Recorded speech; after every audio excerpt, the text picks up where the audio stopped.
ça sera des pavois. Donc imagine, bon là ils vont être 6 ou 7. Évidemment vous imaginez qu'ils sont une centaine, voire des milliers. Hein. Mais les manœuvres que je vais donner, je vais dire à dextre ou à sénestre. Hein, pour ceux qui ne se souviennent plus, dextre c'est la droite et sénestre c'est à la gauche. On va faire différents types de manœuvres. Vous allez voir ceux de devant avec les pavois, ils ont également des pics. Donc ils vont tenir en avant comme ceci. Ils peuvent également être que en pavois et fauchon. Donc arme courte, si je veux mettre des pics que derrière. Donc les pics de devant, ça sera pour atteindre le bas du ventre, voire les jambes. Deuxième rangée de pics qui pose sur l'épaule de celui qui est devant, c'est pour avoir le bassin, voire la tête. Et troisième rangée de pics pour toucher les têtes. Et vous avez une quatrième rangée en attente. Lance levée en attente pour remplacer ceux qui seraient tombés devant. Alors, tout le monde est prêt? Sergent, avez-vous soif avant de commencer à leur crier dessus? Certes, commence à bafouiller alors. Vous m'avez trop de barre.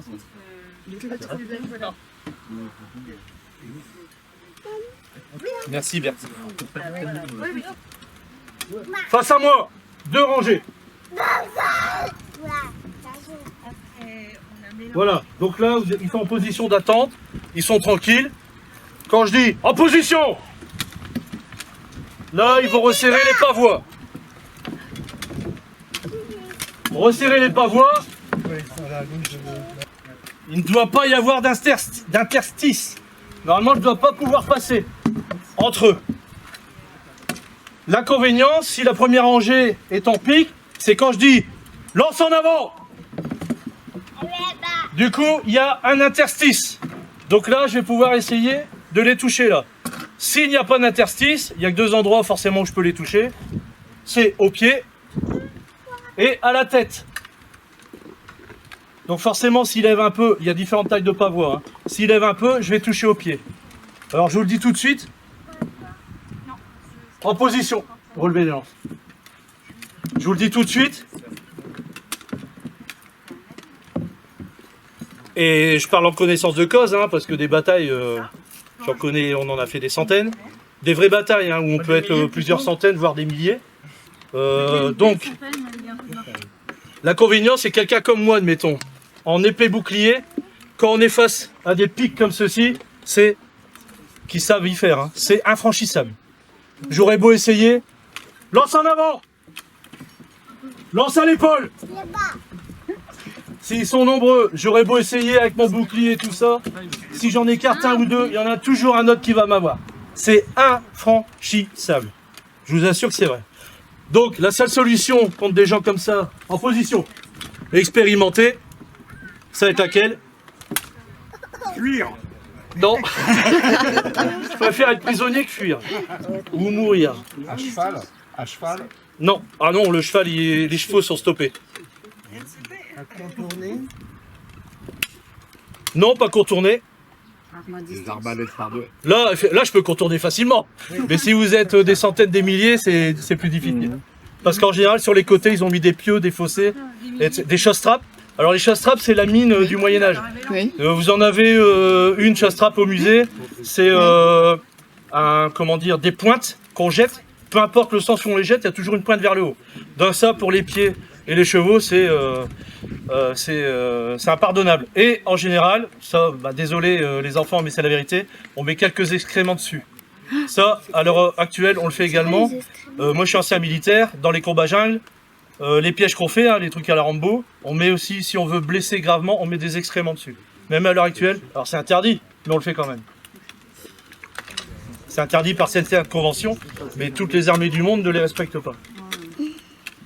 Donc ce que je disais, oui, c'est infranchissable. Donc, qu'est-ce qu'on va envoyer contre eux? Les traits d'arbalète ou des flèches d'archer. Alors, traits d'arbalète, on pourrait essayer, mais ils ont des rangs de pavois. Ça va être difficile. On envoie les mêmes. On envoie des pics. Contre des pics comme ça, on envoie des pics. Donc on va avoir nos propres pavois, nos propres piquiers. Et ça va être les meilleurs qui gagneront. C'est bon, messieurs? Lance en avant! Lance épaule. En avant. Oh, stop. Halt. Est-ce que j'ai dit marche? Vous avez oublié tout ce que je vous ai expliqué.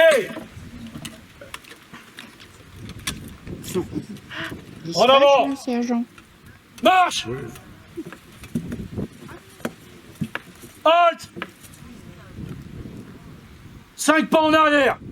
Marche. 1, 2, 3, 4, 5. Vous voyez, ils savent compter. Jusque 10, parce qu'ils n'ont que 10 doigts. Assez nest. Marche.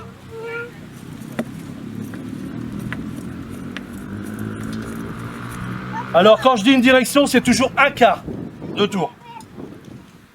Marche de combat. Marche. Aou. Aou. Aou. Aou. Aou. Aou. Aou. Aïe. Assez nest. Marche.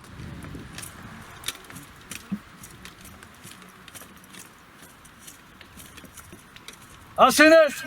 Marche.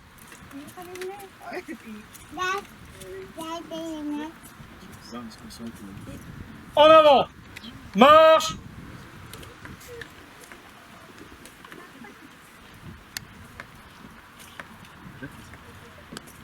Halt. En position. Alors là, vous avez vu, il y a deux types de marches. Il y a la marche normale, ça c'est quand l'ennemi est devant mais pas trop près. Et la marche de combat, où là c'est tous en même temps. Aou, à chaque fois je fais aou, c'est le pied gauche qui avance. Voilà, et on en avance. Et on envoie des coups de pique.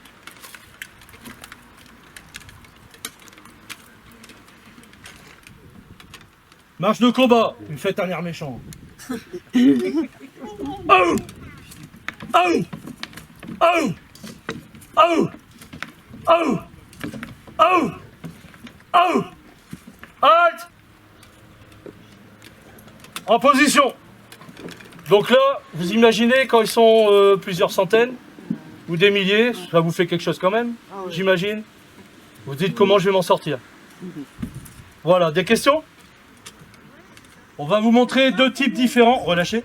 On va vous montrer deux types différents de position. Là, vous avez vu un type. Là, on va faire un type en V inversé. Par exemple, l'ennemi est devenu moins nombreux. Hein, on a commencé à voir le dessus. On va l'encercler. En position. Assez net. Marche.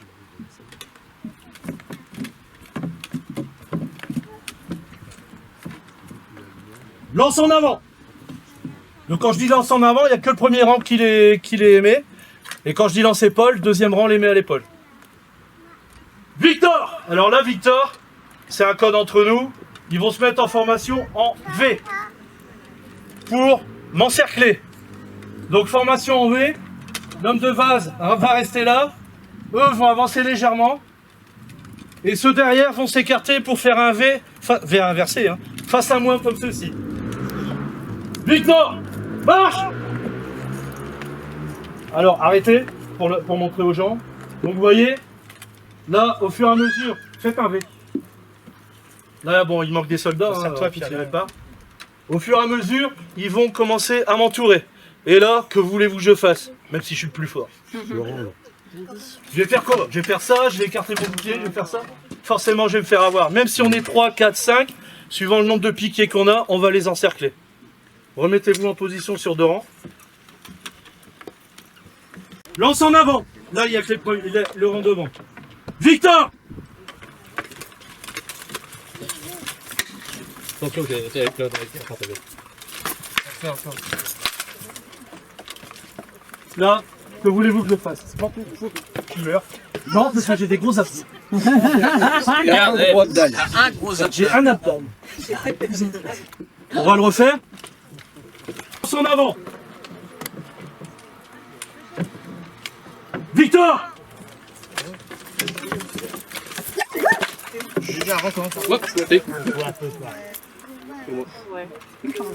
Bon là on le joue pas vraiment parce que j'ai pas mon casque déjà, j'ai pas mon bâtiment. Et puis on n'est pas en équipement complet. D'accord? Maintenant on va faire en flèche, en pointe. Là on va vous montrer une formation en flèche. Donc l'homme du milieu va rester là. Oui, il va rester là, mais il va s'avancer vers moi. Et sur les côtés, on va faire une pointe de flèche. Donc les soldats vont être dans la direction de mon épée, comme ceci. Et les autres soldats vont dans la direction de mon épée, comme ceci. Donc là, c'est quand ils sont nombreux en face, on va percer, on va faire une percée au milieu. Donc, en général, lui, il ne survit pas. C'est celui qui a la pointe, mais derrière, ça pousse. Parce que les hommes qui sont derrière, on va le pousser. On va pousser jusqu'à ce qu'il y ait une brèche en face. Lance en avant! Alors évidemment, pour faire la manœuvre, vous avez remarqué, comme avant, j'ai pas dit l'arme à l'épaule. Lance à l'épaule. Parce que si les lances sont à l'épaule, on peut plus manœuvrer. Donc il n'y a que la première rangée de lance qui est en avant. En flèche, marche! Et donc, ouais, il manque vraiment... voilà. Et là, là, on est rang et vous avancez. Marche! Alors là, je peux forcément... Là, c'est tout lent parce que, bon, bah, c'est réduit. Mais on va le faire en marche rapide, voire courir. On va pas courir parce qu'on va pas... Mais ça va être une marche rapide. Pour enfoncer l'avant. Et comme je vous dis, en général, lui, survit pas. Là, vous avancez, vous resserrez-vous, et vous avancez avec lance en avant. Et vous courez, vous foncez dans le tas. Allez, voilà. C'est bon, on peut la jouer à vitesse purée. Ouais. Là, le but du jeu, alors, le premier en général, c'est celui qui a bu le plus. Il est volontaire. Ça, c'est pour essayer de faire une brèche dans le rang ennemi. Parce que là, c'est un V inversé, parce qu'on n'est pas assez nombreux. Mais quand on est en V inversé, derrière lui, il y en a d'autres qui poussent. Donc lui, il y a très peu de chances de s'en sortir. Mais les autres derrière, ils vont faire la brèche. Peut-être pas le deuxième, peut-être pas le troisième, mais quatrième, cinquième, ça fera la brèche. Ça, ce qu'on vous dit, c'est du tester, hein, donc on peut vous le dire. Parce que ça, c'est ce qu'on lit aussi, mais on le teste également en vraie bataille. En position! En position, vous serrez les boucliers. Lance en avant! Donc ça que le rond de devant qui met. En pointe! Attends, cours pas maintenant, il faut qu'il se mette en place. T'attends mes ailes. En pointe! Marche!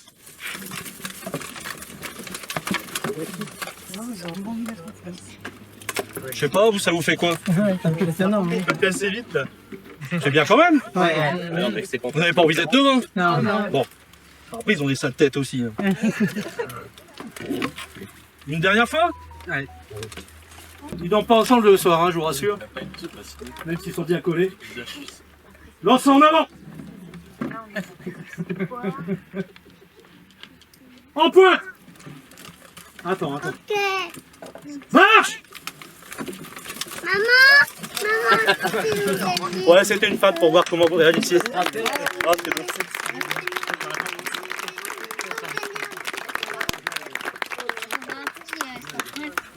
Vous avez mérité une cervoise. Je fais une précision sur l'épée d'arçon, hein, l'épée à deux mains. Faut savoir qu'elle est tranchante qu'au dernier tiers. Donc je peux également l'utiliser comme ceci. Parce qu'une épée, c'est pas que ça. Hein. C'est pas ça, ça c'est Rolf Flynn dans les films. Voilà. Non, c'est pas ça. C'est moi. Je vais vouloir le mettre à terre ou hors de combat en 10 secondes. Voilà, donc je vais lui mettre des coups comme je peux. Je peux lui mettre des coups de pommeau. Je peux lui mettre des coups de garde.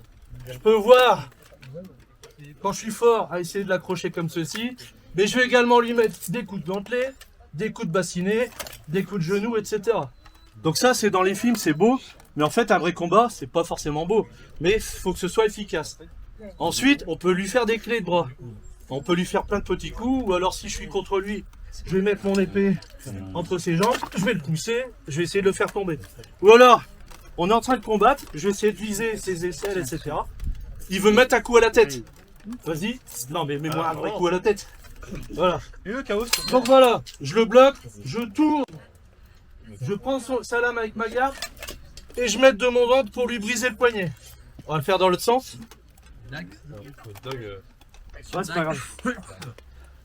Donc, je suis en train de l'attaquer, il met un coup de tête. Je le bloque, je tourne comme ceci. Et voilà. Et je lui brise le poignet. Vous voyez, il y a plein de techniques comme ça.